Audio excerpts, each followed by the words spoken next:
na mensagem que foi trazida para nós na quarta-feira, né, sem que isso fosse programado, e o pastor esteve trazendo uma mensagem sobre Demas, e Demas começou como um cooperador de Paulo.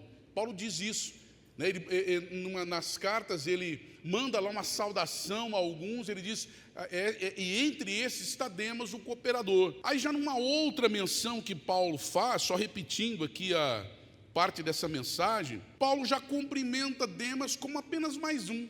No início era um cooperador, agora ele cumprimenta alguns e diz, e Demas. E ao final da mensagem, para nossa tristeza, ele diz, e a Demas que nos abandonou, amando mais o presente século. É uma sequência em que isso nos marca, no sentido de dizer assim, alguém que estava tão próximo, alguém que estava junto, por algum momento ele sente que já há um distanciamento. Passa mais um instante, aquele que havia distanciado um pouco, agora se envolve nas paixões do mundo e se afasta de Deus. Eu quero começar com uma frase que terminou a mensagem que o pastor Marcos trouxe. E ela diz assim, a direção sempre determina o destino. Foi essa a última mensagem na pregação da última quarta-feira. E agora sim eu quero ler com os irmãos o texto de Filipenses capítulo 3, versículo 13 e 14. E diz assim, irmãos, quanto a mim, não julgo havê-lo alcançado, mas uma coisa faço, esquecendo-me das coisas que para trás ficam e avançando para as que adiante de mim estão, prossigo para o alvo, para o prêmio da soberana vocação de Deus em Cristo Jesus. É interessante a gente trazer um pouquinho do contexto da vida de Paulo e trazendo até essa diferença, por exemplo, esse acontecimento, esse texto em que Paulo fala ali desse personagem que nós aprendemos na quarta-feira, Demas. Aquele período ali tem aproximadamente 5 a 6 anos de diferença desse acontecimento aqui, dessa mensagem de Paulo aos Filipenses, 5, 6 anos aproximadamente. Então nós temos aqui uma distância. Por quê? Porque quando Paulo traz essa mensagem, ele se compara nesse momento a um atleta. Ele se compara a um atleta que está em uma disputa, está caminhando, está correndo numa disputa e ele quer chegar a algum lugar. Há um propósito na visão dele de alcançar algo. Já no texto que foi trazido aqui, naquele período ali, Paulo está vivendo um momento de extrema... lá também ele estava preso, mas numa situação diferente, esperando o julgamento, mas aqui ele já estava caminhando para ser efetivamente morto. Imaginem vocês a situação em que Paulo estava vivendo ali, durante todo esse período, mas especialmente trazendo esses 2 períodos aqui. Amados, é interessante, nós trazemos para a nossa meditação na palavra de hoje, essas 2 situações separadamente, e nesse momento em que Paulo, quando ele diz, lá nesse texto que foi trazido na última quarta-feira, eu já entro efetivamente na mensagem, ele diz assim, combati o bom combate, acabei a carreira, guardei a fé. Na sequência do versículo 8, ele menciona a coroa da justiça reservada por Deus. Esse texto está simbolizando a perseverança cristã e a conclusão fiel da missão da vida. Mas olha como que diz o texto, agora do versículo 13. Ele diz, irmãos, quanto a mim, não julgo havê-lo alcançado. Ele está ainda num período anterior a esses acontecimentos, que ele diz, eu não julgo ter alcançado ainda. Mas ele diz assim, mais uma coisa eu faço. E é interessante a gente meditar nisso. O cristianismo, nós somos conhecidos, durante toda a nossa história de cristianismo, nós somos conhecidos e descritos como um caminho de progresso, não um caminho de estagnação. É caminho de avançar, nós somos conhecidos como alguém que avança. E eu quero trazer essa mensagem aqui para a nossa vida espiritual, mas também para a nossa caminhada diária, para o nosso dia a dia, como pessoas, como empresários, como funcionários, como produtor rural, como alguém que trabalha no dia a dia, como alguém que casou, como alguém que vai casar, como alguém que está jovem, como alguém que está velho, todos nós. Porque Paulo ele traz para nós algumas lições da nossa vida, e eu quero trazer aqui, é lógico que focando e trazendo a centralidade da palavra, Jesus Cristo como aquele que nos ensina, que nos dá a direção, que nos dá a visão. Até Paulo disse isso em alguns momentos, ele disse que nem a eloquência dele, nem o conhecimento, nem a grandeza daquilo que ele sabia, não podia ofuscar a cruz de Cristo, que é aquela que por si só já nos diz que é uma palavra de vida, que é salvação.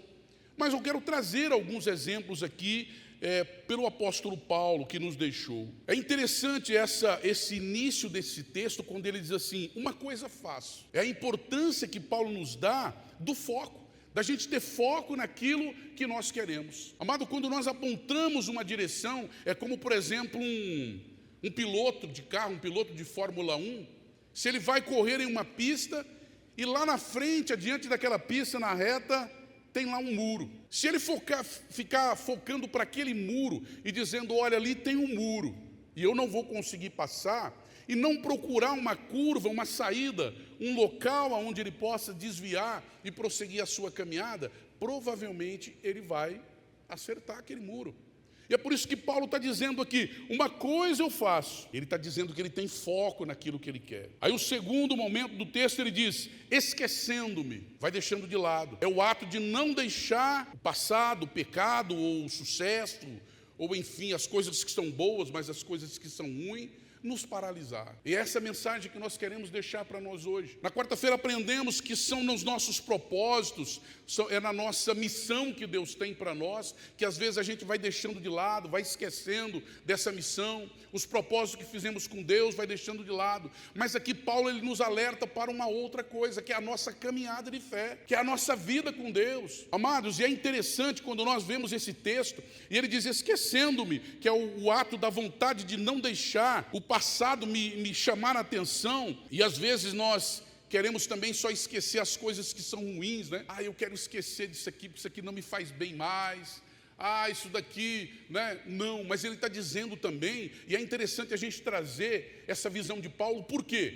Paulo ele é um exemplo para nós. Paulo, além dele ser um erudito, um homem que teve uma grande formação acadêmica, né? A palavra de Deus diz que ele foi formado na faculdade de Jerusalém, foi formado aos pés de Gamaliel. Ou seja, é como se ele falasse assim: olha, Paulo foi formado, ele é PhD em Harvard, ele fez doutorado em Harvard, é como se fosse isso. Por isso que a Bíblia dá essa ênfase, e nós trazemos até uma nomenclatura, né? Ele foi criado aos pés de Gamaliel, ou seja, ele foi formado em uma grande universidade. Paulo era poliglota, irmãos. Ele era fluente em grego, em hebraico, em aramaico, falava ainda o latim. É interessante a gente pensar, olha, quando ele diz aqui: deixando as coisas que para trás ficaram, a gente não lembrar que Paulo deixou também coisas ruins.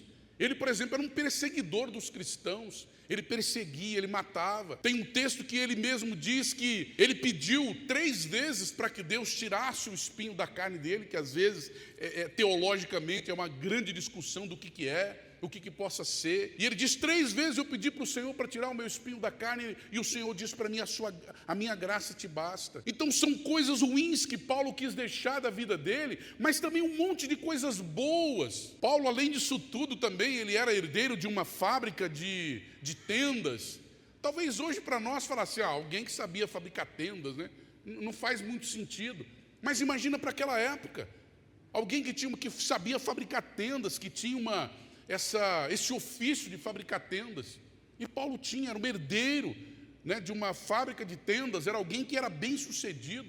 Imagina alguém que era bem sucedido financeiramente, alguém que era um erudito formado na melhor ou na maior ou na única, talvez, universidade da época, formado aos pés de um grande mestre, que era Gamaliel, um homem poliglota, falava 4 idiomas e ainda tinha o título de cidadão romano, onde ele podia utilizar esse título para não ser preso, para um monte de situações, para ter acesso a vários lugares. E de repente Paulo ele diz: e deixando as coisas que para trás ficaram, como está aqui no texto, versículo 14 diz: prossigo para o alvo, para o prêmio da soberana vocação de Deus em Cristo Jesus. Amado, prossigo para o alvo, esforço contínuo.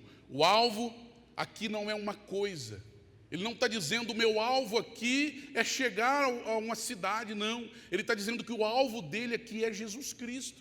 Cristo é o alvo dele. E olha como é que é interessante para nós, quando nós analisamos isso na nossa vida hoje. Quando nós vemos o mundo, quando ele posiciona, caminhando para uma direção, e o propósito, o objetivo, o alvo é alguma coisa, é conquistar alguma coisa. Está errado para nós conquistarmos? Não. Mas ele diz aqui para nós que o nosso alvo principal precisa ser Cristo. Não pode haver nada na nossa vida que nos impeça de caminhar. Nós acabamos de ouvir um testemunho aqui do Josué, é interessante a gente ouvir isso. Quando alguém resolve dizer, peraí, o muro que eu encontrei na minha frente não pode mais me impedir de caminhar. Porque vocês concordam que foi um muro colocado diante dele? Chegou um momento que ele disse, já era, não tem para onde ir mais. O que eu quero da próxima? Foi um muro colocado. E ele falou, não, eu preciso encontrar aqui então uma saída. É onde eu encontro a direção do Senhor. E é por isso que às vezes nós somos enganados, tradições que às vezes são colocadas diante de nós, ensinamentos errados, que nos faz querer às vezes olhar para imagens, para coisas, e não para Jesus. Amado, há uma pergunta que fica para nós hoje, que a gente deve levar ela para a nossa vida. Onde Jesus está para você? Qual é o alvo? Que direção você tem apontado para encontrar Jesus? Às vezes as pessoas têm encontrado Jesus numa imagem.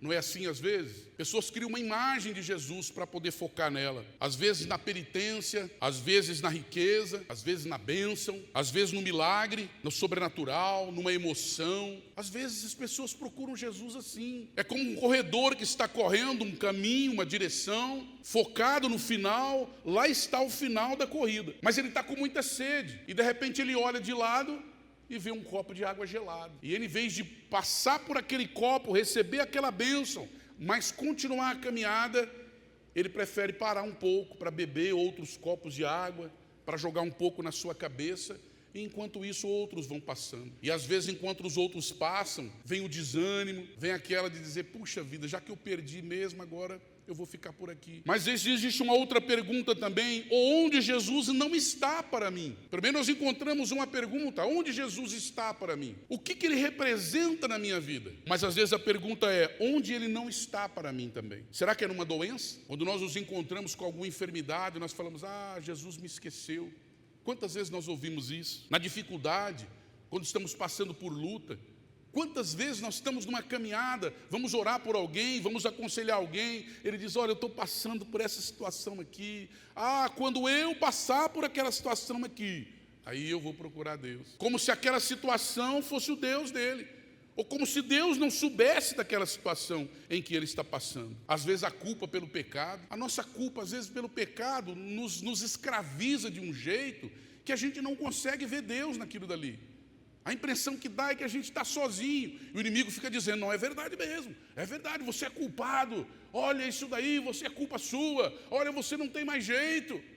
E nós ficamos então escravizados por essa culpa, enxergando que Cristo não está naquela situação. Às vezes numa depressão, às vezes no luto. Quantas pessoas no meio do luto acham que estão sozinhas, que Deus esqueceu dela. Mas como que Deus foi injusto? Deus não está nisso daqui não, e não enxerga que o Senhor, a morte e a vida para ele, é o mesmo, porque foi Ele que dá, é Ele que busca para Ele de volta. Às vezes na pobreza, quantas vezes as pessoas não veem Deus quando elas são derrotadas? Eu nunca esqueci de um dia em que nós tivemos aqui uma palestra do nosso querido Ronaldo Flávio, quando ele trouxe uma palestra para os homens aqui, eu quero lembrar aos homens aí, não percam, né? Os nossos encontros de homens ali, que sempre tem uma palavra maravilhosa para nós. O estudo que nós tivemos ali foi sobre fracassos. E eu fiquei me lembrando, Senhor, quantos fracassos eu já passei na vida. E muitos de nós, quando acontecem os fracassos na nossa caminhada, nós achamos que Deus não está naquilo. Mas Deus não está, como que eu fracassei? E às vezes é o Senhor nos corrigindo, nos dizendo, olha, eu estou com você sim. Você tomou uma atitude errada. Ou às vezes é para você amadurecer. É para entender que esse caminho não é para você, eu não sei qual é, o que Deus está querendo fazer. Mas quando nós focamos no fracasso, ou focamos no sucesso, nós esquecemos de focar em Deus. Nós esquecemos de focar naquele que o apóstolo Paulo está dizendo.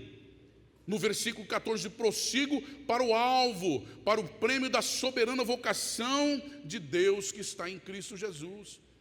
Amados, quando ele está dizendo isso daqui para nós, ele está dizendo, está chamando a nossa atenção para dizer assim, está chegando tempos em que acontecerão um monte de coisa em volta de vocês que vão chamar a atenção de vocês para isso, coisas que vão tirar a atenção de vocês para o foco, que é o Senhor, e vai dizer: olha para cá, seja bom ou seja ruim. Mas Paulo, ele nos alerta e diz assim: deixando as coisas que para trás ficaram, eu foco no alvo, eu olho para aquele que é a minha vocação. Queridos, eu gostaria que nós hoje pensássemos sobre isso, porque muitos de nós, no meio dessa caminhada, às vezes hoje a gente está aqui, vivemos dias, alegres aqui na presença de Deus, e de repente amanhã vem aquele dia de dificuldade, de luta, e nós já focamos naquilo, como eu falei agora há pouco, quem está em uma corrida, em um desafio, e no meio do caminho, eu falei de um copo de água gelada, mas pode ser um tropeço também, alguém que tropeçou no meio do caminho, caiu e disse: não dá mais para mim, agora estragou meu tênis, o outro já passou por mim. Mas o Senhor, ele diz: levanta, prossiga, há um alvo, há um propósito, há um objetivo. Quando o Senhor, ele nos chama, quando através do apóstolo Paulo, ele nos alerta isso, trazendo esse exemplo através de um homem que pôde nos ensinar os dois lados. Ele mesmo deixou claro isso, que ele soube viver nas duas situações, e nenhuma delas desviou o foco dele.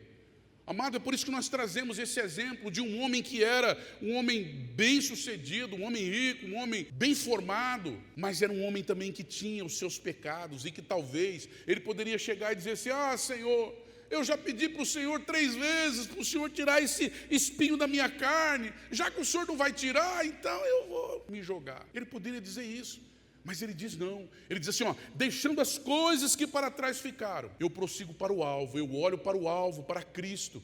Ele é o meu alvo, eu vou continuar olhando para Ele. E quando ele diz isso para nós, amados, nós devemos nos lembrar do texto que diz que nem nada poderá nos separar do amor de Cristo, do amor de Deus, que está em Cristo Jesus. Fome, nudez, perigo, espada, pecado, nada pode nos separar do amor de Deus. Nós precisamos olhar para esse Senhor e dizer: Senhor, se as coisas estão boas na minha vida, isso não pode ter o meu foco.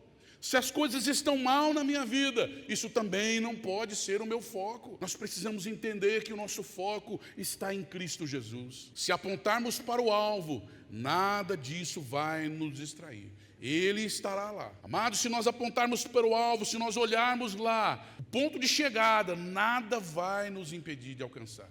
Nada. Ele vai estar lá. Quando nós apontamos para Cristo e olhamos para Ele e falamos: eu vou na direção do meu mestre, nada vai me atrapalhar. Em nenhum momento alguém vai chegar e dizer para você, e você fala: puxa, agora não é hora. Mas olha, eu tenho que fazer isso ainda. Ele diz: deixe essas coisas que para trás ficam, prossiga para o alvo, olha para Ele. Nós estamos vendo aqui o Antônio, e aqueles que agora vão mudar de cidade, vão para outro lugar. Prossiga no alvo que é Cristo. Mudei de cidade, mudei de lugar, nasceu alguém, morreu alguém, ficou mais pobre, ficou mais rico. Nada disso pode ser o nosso alvo. Nosso alvo precisa estar firme em Cristo. Até porque o texto de 2 Coríntios, ele diz assim: visto que andamos por fé e não pelo que vemos. E olha como é que é interessante. Enquanto o mundo diz assim: olha, eu aponto para aquela direção, para aquela prosperidade, ou para aquela situação, ou para aquela cidade que eu quero morar, ou para aquele lugar, ou para aquele carro que eu quero comprar, nós vivemos pela fé. E a fé, ela nos faz olhar para Cristo e dizer: Senhor, se o Senhor tem para mim, no meio dessa caminhada, o Senhor vai dizer: está aqui o copo de água gelada, está aqui algo que vai refrescar você, mas prossiga a caminhada olhando para mim, porque você e nós precisamos saber aonde nós queremos chegar. Em Hebreus capítulo 12, versículo 12 e 13, vai dizer assim: por isso, restabelecei as mãos descaídas e os joelhos trôpegos, e fazei caminhos retos para os pés, para que não se extravie o que é manco, antes seja curado. Amado, o Senhor traz hoje uma mensagem para nós, para dizer assim: chega de ficar parado, se lamentando, ou chega de ficar pensando que, olha, eu preciso fazer isso primeiro, olha, mas aquilo que ficou para mim lá, olha, aquilo que me machucou, feridas do passado, culpas, condenações, sejam elas por quem for. Às vezes nós precisamos deixar de nos preocupar com aquilo que os outros pensam a nosso respeito. E às vezes isso é fácil, né? Eu não estou nem aí para que os outros pensam a meu respeito. E precisa mesmo. Mas às vezes nós precisamos parar de se preocupar com aquilo que nós mesmos pensamos a nosso respeito. Porque às vezes nós caminhamos um caminho ou de nos supervalorizar, ou de nos deixar extremamente desvalorizados com nós mesmos. Mas o Senhor fala, não olha para o que você pensa, olha para o que eu penso a seu respeito, o que eu mostro, o que eu digo para você, a direção que eu quero para você. Isso não estou dizendo só na vida espiritual também, e principalmente na vida espiritual, mas também na nossa caminhada como família, como igreja, como pai, como filho, como patrão, como funcionário. Eu fiquei pensando hoje, meditando ainda nesse texto, pensando nessa caminhada que o Nicolas fez, 240 quilômetros a pé. Amados, tem que ser muito corajoso. Vocês imaginam alguém começar a fazer assim, eu tenho que andar 240 quilômetros em 7 dias. Eu acho que eu andaria umas 2 quadras e falava assim, será que esse trem vai dar certo mesmo? A minha perna já está doendo aqui. Se não tiver alvo, se não tiver foco, no meio do caminho, certamente, quantas coisas aconteceram para dizer, larga disso, deixa disso. Colocaram um colete à prova de balas nele. Certamente, tem alguém querendo atirar. Imagina, irmãos, você tem que andar 240 quilômetros e no meio do caminho alguém ainda diz, olha, tem alguém querendo atirar em você. Meu Deus! Mas ele tinha foco, ele tinha propósito. Eu creio que era o propósito de Deus.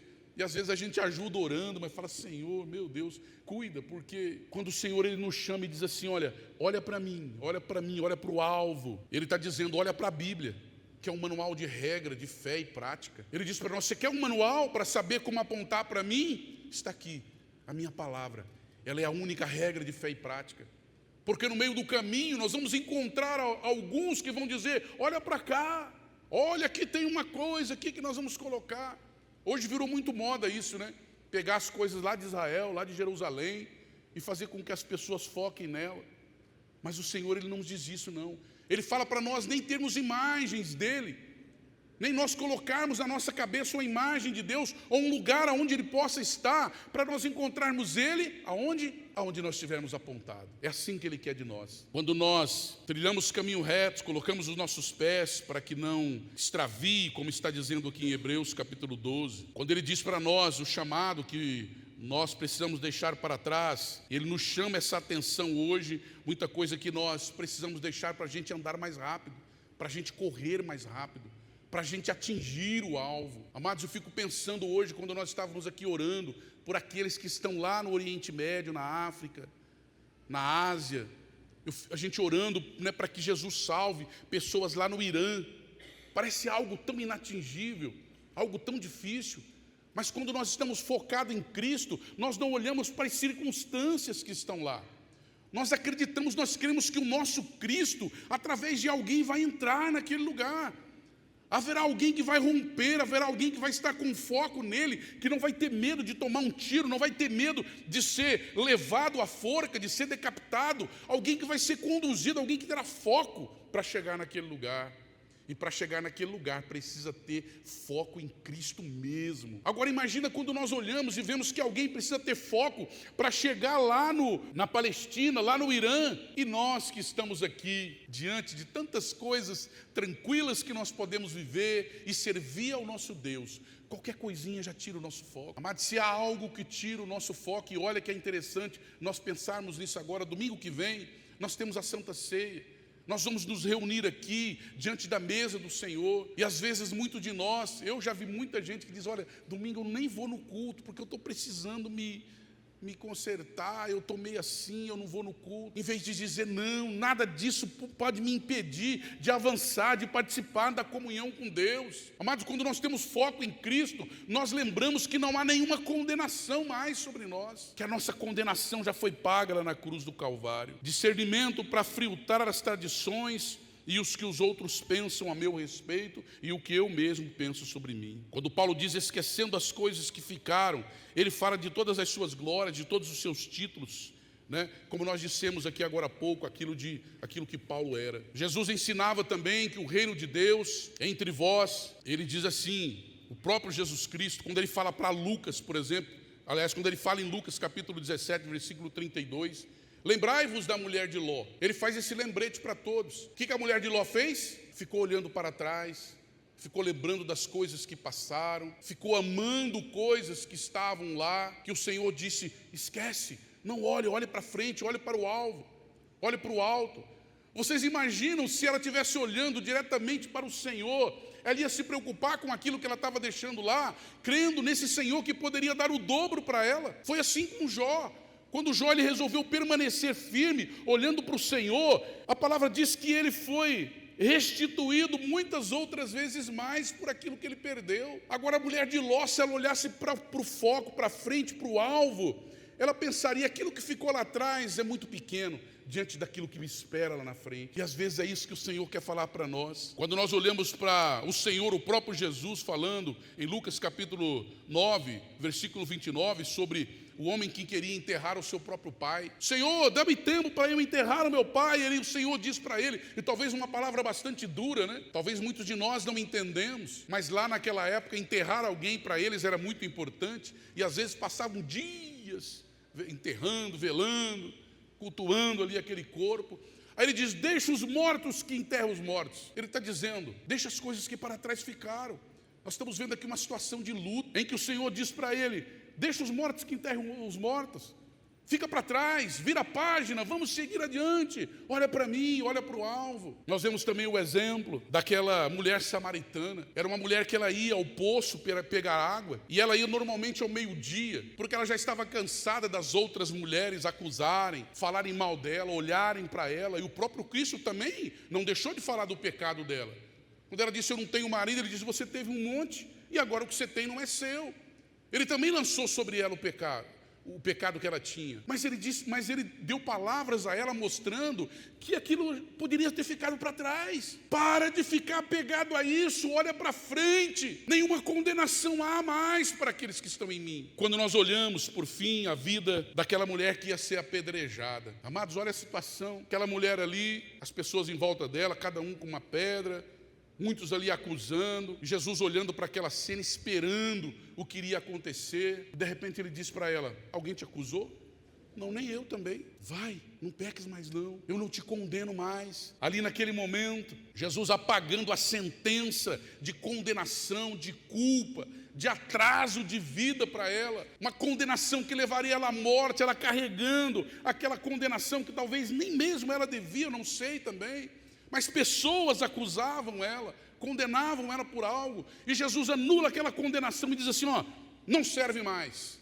Olha para frente, vira a página, passa para o outro lado, venha para cá. Em Romanos capítulo 8, versículo 1, vai dizer, agora pois já nenhuma condenação há para os que estão em Cristo Jesus. E ele dá essa boa notícia para mim e para você. Não tem, amados, não tem condenação mais. Aquilo que nos impedia de caminhar, aquilo que nos atrasa, aquilo que nos tira a atenção do Mestre, aquilo que nos chama mais a atenção do que ele diz, deixa para trás, deixando as coisas que para trás ficaram. E ele diz isso, uma coisa eu faço. Paulo ele está dizendo para nós, e que isso seja essa verdade para nós. Se as coisas para você não vão bem, e é por isso que tem te afastado de Deus, ele diz, uma coisa eu faço, deixe para trás. Avance, caminhe, olhe para ele.